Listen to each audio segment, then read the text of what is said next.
honored to be the second participant in this game show. But you made the argument that the gender pay gap is a myth. Yes. And one of the main reasons that this is the case is because that female STEM education is at a lower level than it is for men. Females are continually discouraged to not go into STEM fields at a rate that's like much lower than men are. So I was wondering what you feel about this argument, and like, you know, do you like think it should be remedied, or like nothing? Well, I mean, I think that it's free country. You can choose what profession to go into. If the idea is that the pay gap is largely due to profession choice, that's obviously true. If you look at a lot of dangerous professions, firemen, people who work on oil rigs, it tends to be men because men want to go into those professions. It's also true that men tend to spend more hours in the workplace. It's also true that women tend to take more time off with babies. That's not a bad thing, by the way. It's not a rip on women. It's always bewildering to me when feminists are like, it's terrible that women take time off to be with their babies. Why? I think it's a wonderful thing. Yeah, I mean, completely agree. But I think there is a societal discouragement for women to go into these particular fields. I was wondering if, like, you as like a problem. I don't see a ton of evidence that there's societal disparagement of women going into being a firefighter. What I actually see is that there's an affirmative action program in many of these cases for women going into things like firefighting, because there's now an affirmative attempt to get women into these fields. I was referring to STEM fields like science, technology. So, okay, so the STEM. Okay, so James Damore has an interesting memo that got him fired from Google on this. But it is certainly true that when you look at, for example, what women major in college, the number of women who major in STEM studies, which has nothing to do with getting a job and paying, women major in humanities much more than men do. Men are just interested in this stuff more. That's not a terrible thing. I don't see why that. Yeah, but I mean, like, there's societal influence that occurs even before the college level, right? I mean, I don't know that there are a lot of people saying to a 7th grade girl who's good at math, you need to stop that and go read some poetry. I mean, listen,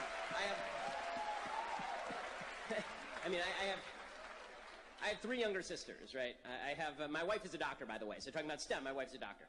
My mom runs companies. That's what she does. So I'm very much for women in the workplace and being able for them to choose what they want to choose. I really don't see a lot, if you can tell me the person who's out there going, women in science, fie, then I'll stand with you and say, yeah, that person's adult. That's really stupid. You know, if a woman wants to go into science and she's qualified for the job the same way that an equally qualified guy is, great. What I don't want is lowering of standards in science to meet any particular person, and I also don't want this idea that because a woman chooses not to go into science, and a lot of women choose not to go into science, and that creates a disproportionate percentage based on individual choice, that suddenly this is some sort of group discrimination happening in front of us.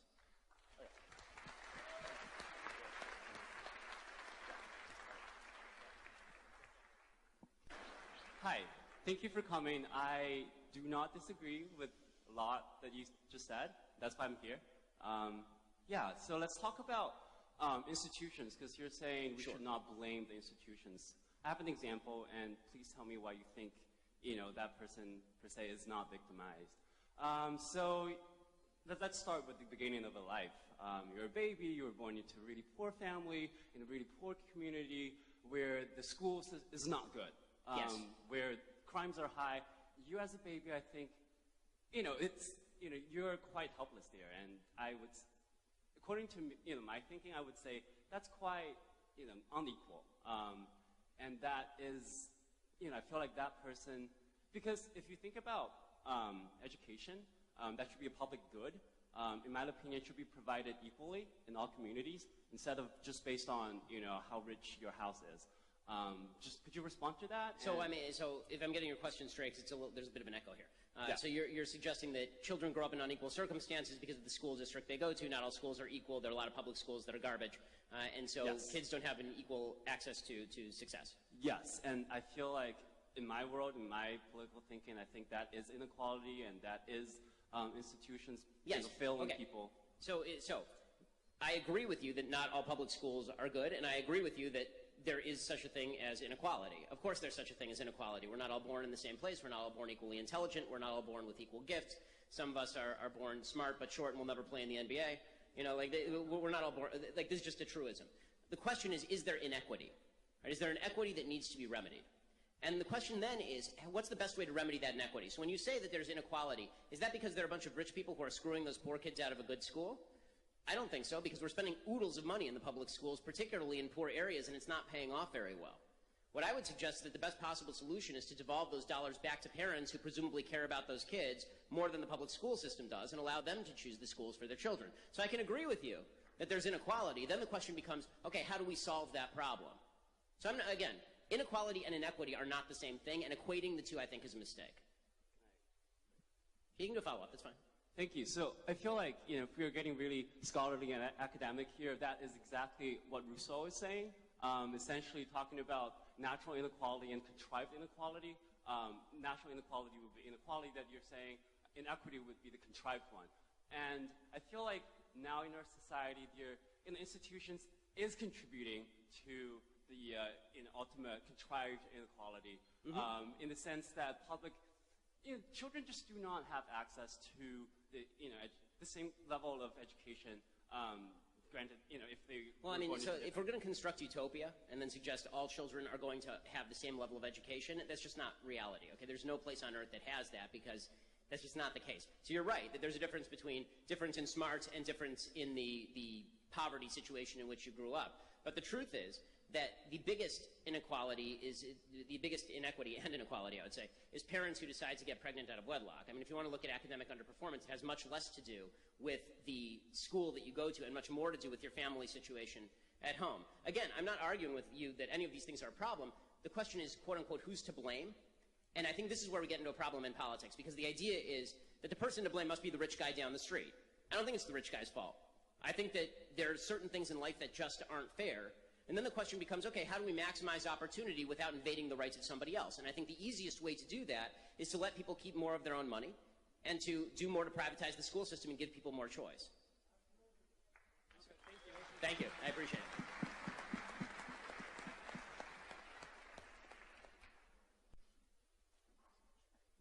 Hi, first off, I just want to say thank you for speaking as a fellow Jewish conservative. Thank you so much for coming. It's just the two of us, man.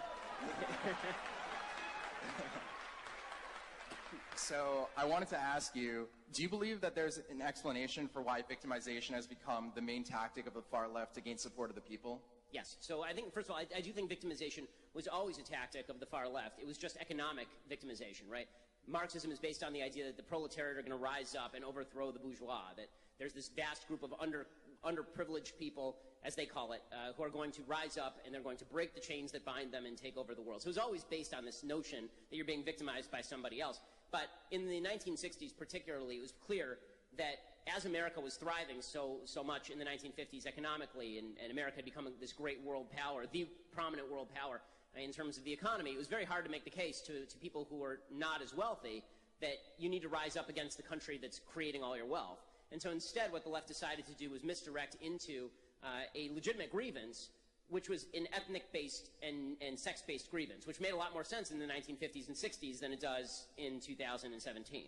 And so there's this idea that if we identify you as groups, we can use those groups to tear down the American infrastructure, this system that's been built by white men for the privilege of white men. And we couldn't tear that down based on class, because it turns out a lot of poor people in the United States still wanted to get rich, and they need that system to get rich. But you can do it based on group identity. Because if you can make women feel that the system is designed to keep them down, if you can make black people feel like the system is designed to keep them down, and then you can tell them that it's the capitalist system more generally that is designed to keep them down, and that whole system, the whole superstructure is rife with racism, it has to be torn out root and branch. If you can do that, then you can actually build a movement on the back of that. And that's what you're seeing in the Democratic Party actually right now. It's fascinating to watch the conflict between sort of the Obama identity politics Democratic Party and the Bernie Sanders Socialist Democratic Party. Because that's actually an old battle, right? I mean, that's the battle between economic, class distinction-based victimization and identity politics-based victimization, which is really more what Obama used in 2012 to win re-election.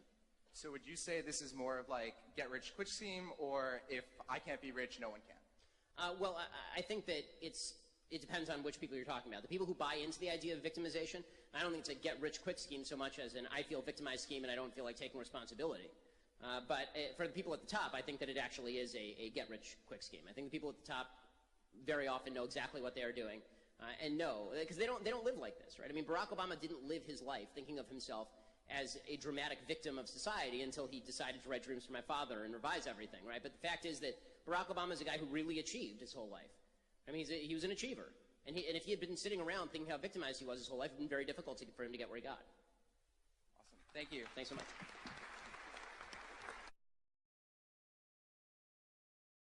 Hi, how's it going? So yeah, I was a socialist in 8th grade, actually, until I got cognitive dissonance watching your Piers Morgan interview. But since then, I'm a senior now in high school, and I founded the YAF chapter. And good for you. That's great. So yeah, I mean, it would be great if we could get a photo for publicity. It'd be great for the city. Yeah, like I say, we'll try and get some photos afterward. But so yeah, when you're arguing with atheists, in the end of the argument of morality, there's almost always a concession that there's no objective right or wrong. As a Christian or a religious person, how can we prove that there's an objective morality without explicitly citing religion? So there's two basic approaches to morality, both of which rely on an unmoved mover. One is the more secular Greek approach, and one is the Judeo-Christian approach. The Judeo-Christian approach is revelation, right? Either in the Judaic version, God came down on a mountaintop and informed people what was good and what was right and what was wrong, and what we should do and what we should not. And in the Christian version, Jesus came to earth and gave a moral code. So there's revelation, and then there's the Greek teleology, which essentially suggests that there's an unmoved mover that caused the universe to be the way that it is, and in the very nature of the universe itself, you can discover rules for living. So this is the difference between the Aristotelian good, for example, and what you would consider just moral good. So you might say that something happens and that's bad or that's good. What Aristotle would say is it's not that something happens and it's bad or good, it's fit or unfit, meaning that certain things are created for certain purposes. So, for example, what makes a shovel good is its capacity to dig, right? So a good shovel, the way he uses good is this way. A good shovel is a shovel that you can dig with. A good man is a man who can reason, right? Because what man is uniquely created to do is reason. What human beings, or people, as Justin Trudeau would say, are capable of doing is reasoning. And so the more you use your reason, that is what you were put on earth to do, and then you can derive a certain set of rules. People were meant to do justice based on the nature of who people are. People were meant to get married and have babies based on the nature of what sex is. Right? So you can derive some rules from that. Now, that was basically, I would say, torn apart by a lot of Enlightenment thinkers, ranging from David Hume to Voltaire to Spinoza. But I don't know that they sufficiently reject that argument, because then they go find a moral system on their own, or either they find an arbitrary moral system or they try to reconstruct a moral system based on premises that are not available in nature. Right? They try to set up universal principles like Kant tries to do, but that's a universal principle Kant came up with, so it's inherently subjective. So you either, if you want an objective morality, you either have to go to the nature of things and try to derive from the nature of things what you ought to do. You have to connect to is and ought in a way that David Hume would not like. Or you have to go to Revelation and say, here is what God actually said to human beings and instructed them to do. Now, the good news is that the vast majority of things that the Greeks thought were good are also the same things that are thought good in Judeo-Christian systems of thought, which is what Aquinas says, what Maimonides says, it's what Augustine says, even though he was attempting to draw some distinctions. Christianity, historically speaking, was maybe the first attempt to actually meld the thought of Judaic thought with Greek thought, which is why the New Testament is written in Greek as opposed to being written in Aramaic or Hebrew, which was the parlance of the time. So all of that is a very long way and a historical way to say that no one has yet come up with a system of morality that is objectively verifiable and that actually gives us all the things we want outside of the history that I just gave to you. So this is what I said to Sam Harris. So Sam Harris comes to a lot of the same moral conclusions that I do, right? That we have individual rights, and that we as individual human beings shouldn't hurt each other, and that we have the right to free speech, and that we have the right to property. And what I said to him is there's an entire 3,000 year history to get us to those rights, right? Born out of Judeo-Christian and Greek thought. And you're just taking the cherry off the top and proclaiming that this is obvious to everyone. And clearly that's not the case, because for the vast majority of people on Earth for all of human time, that is not true. And this has been our main disagreement. And again, I think that it's very difficult for Sam or for atheists generally to get to a moral system that is not arbitrary. It may be a system that I agree with. They may have morality that I agree with. But it's hard for them to say this is objectively true on any level without some appeal to either the nature of things or some appeal to